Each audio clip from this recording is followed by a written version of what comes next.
തിരുവനന്തപുരം പേരൂർക്കടയിൽ മോഷണക്കുറ്റം ആരോപിച്ച് കസ്റ്റഡിയിലെടുത്ത ബിന്ദുവിന്റെ പരാതിയിൽ കേസെടുത്തു.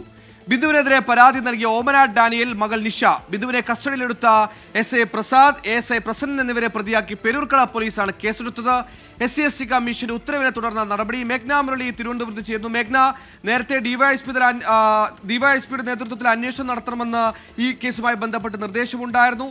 ഈ ഉദ്യോഗസ്ഥർക്കെതിരെ നടപടി ഉണ്ടായിരുന്നു. ഒടുക്കം ഇതാ കേസും എടുത്തിരിക്കുന്നു. എന്തൊക്കെ വകുപ്പുകളാണ് ഇവർക്കെതിരെ ചുമത്തിയിരിക്കുന്നത്?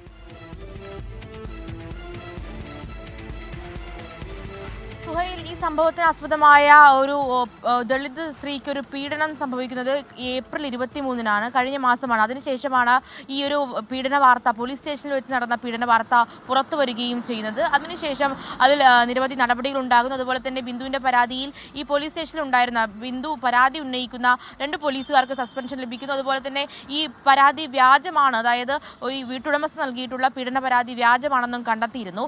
അതിനുശേഷമാണ് ബിന്ദുവിൻ്റെ പരാതിയിൽ SC കമ്മീഷനും കേസെടുക്കാൻ വേണ്ടി ഒരു ഉത്തരവിടുന്നത്. അതിൽ പ്രധാനമായും ഈ കേസെടുക്കാൻ ഉത്തരവിടുമ്പോൾ ST കമ്മീഷൻ പറഞ്ഞിരുന്നത് ഇതിൽ ഈ ബിന്ദു പോലീസ് സ്റ്റേഷനിൽ അനുഭവിച്ച പീഡനം കാണാതിരിക്കാൻ കഴിയില്ല എന്നുള്ളതായിരുന്നു. അങ്ങനെയാണ് ബിന്ദു പരാതി നൽകിയെങ്കിൽ മാത്രം കേസെടുക്കാം, അതായത് ഈ വീട്ടുടമസ്ഥയായിട്ടുള്ള ഓമന ഡാനിയൽ, അതുപോലെ തന്നെ മകൾ, കൂടാതെ ഈ പോലീസ് സ്റ്റേഷനിൽ വെച്ച് ഈ ബിന്ദുവിനെ മാനസികമായി പീഡിപ്പിച്ചു എന്ന് പറയുന്ന SI പ്രസാദ്, ASI പ്രസന്നൻ എന്നിവർക്കെതിരെയായിരുന്നു കേസെടുക്കാൻ നിർദ്ദേശമുണ്ടായിരുന്നത്. അങ്ങനെയാണ് ഇപ്പോൾ പേരൂർക്കട പോലീസ് തന്നെ കേസെടുത്ത് അന്വേഷണം ആരംഭിച്ചിട്ടുള്ളത്. അതിൽ പ്രധാനമായും അന്വേഷിക്കുന്നത് ഈ വ്യാജ പരാതി നൽകി, അതായത് 2.5 പവന്റെ സ്വർണം മോഷണം പോയി, അത് ബിന്ദുവാണ് മോഷ്ടിച്ചത് എന്ന രീതിയിലായിരുന്നു പേരൂർക്കട പോലീസിൽ ഈ വീട്ടുടമസ്ഥ പരാതി നൽകിയിട്ടുണ്ടായിരുന്നത്. എന്നാൽ അത് പിന്നീട് ഈ വീട്ടിൽ നിന്ന് തന്നെ ഈ സ്വർണം കണ്ടെത്തുകയായിരുന്നു.